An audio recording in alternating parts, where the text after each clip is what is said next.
The Galapagos is a generator's dream destination. 3 activities a day, every day. Generators, this one's for you. Last September, I was on this ship here, the Celebrity Flora. It's a ship that was created especially for the Galapagos, so it's very eco-friendly. There were only 98 passengers on board. I felt comfortable being on it. I didn't feel like I was causing any damage to the land and the wildlife. All the naturalists, they're from the Galápagos Islands. That's a requirement. You have to be from the Galápagos Islands to give tours in the Galápagos. And they were amazing and so knowledgeable about everything around us. So, generators, again, 3 activities a day. There was snorkeling, there was hiking, there was Zodiac boat rides, there were wildlife encounters. You could hike up to the top of the mountain. You could hike around the mountain. You could just kind of cruise along on the beach. I did do some of the deep water snorkeling, which was amazing. I saw sharks, amazing fish. Actually, a lot of the sea life was very similar to what we have here in Hawaii. There were manta rays. There were, again, the sharks. There were lots of turtles. There were the green sea turtles. But the birds, that's a whole nother story. I grew up with birds. My dad was an ornithologist. We had Avery in our backyard. He was also a falconer, so I was holding red-tailed hawks on my arms at 10 years old. But I didn't appreciate the birds. I was just a little kid back then, that I just wanted to, who knows what I wanted to do. But I didn't really care about the birds.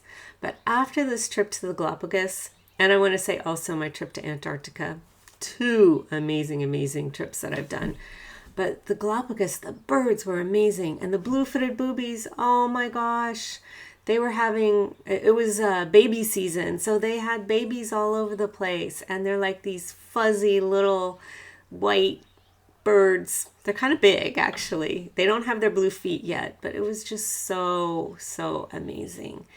And probably some of you have seen the mating dance that they do, like on National Geographic or something, how the blue-footed boobies dance around. Well, since they had their babies, mating season was obviously over. So I didn't get to see any of the dancing. I may have to go back another time in a different time of year and see that, because I'm sure it's spectacular. There were red-footed boobies. It was just so amazing. But again, there was 3 activities a day. We got to choose our activities, but most of them were all pretty active, which of course they are. This is an expedition cruise. It's going to be active. But as a projector, I kind of had to slow down a little bit. Maybe 2 activities out of the whole time I was there, I took off and just kind of chilled on the ship and watched the birds fly by and watched the ocean, which I love doing. Yes, I had some FOMO, but I think I saw everything I was supposed to see and experienced everything I was supposed to experience. But you generators, I'm almost jealous. You do have that life force energy that keeps you going, as long as you're doing what lights you up. And I'm sure this trip would light every generator up. So anyway, Galápagos Islands, generator's dream, highly recommend it.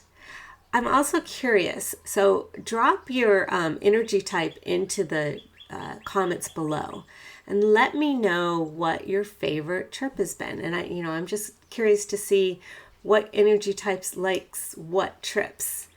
The same destination can be a very different experience for each energy type. And no one's doing it wrong, but alignment can change everything. And again, that's why I love human design. So let me know what your energy type is. If you don't know your energy type, visit my website at humandesignwithtrish.com. You can pull up your free birth chart. All you need is your date, time, and place of birth. There's lots of information on my website as well. And I hope to see you on another Galapagos cruise, because I do think I need to go back. Aloha. Have a great day. See you next week.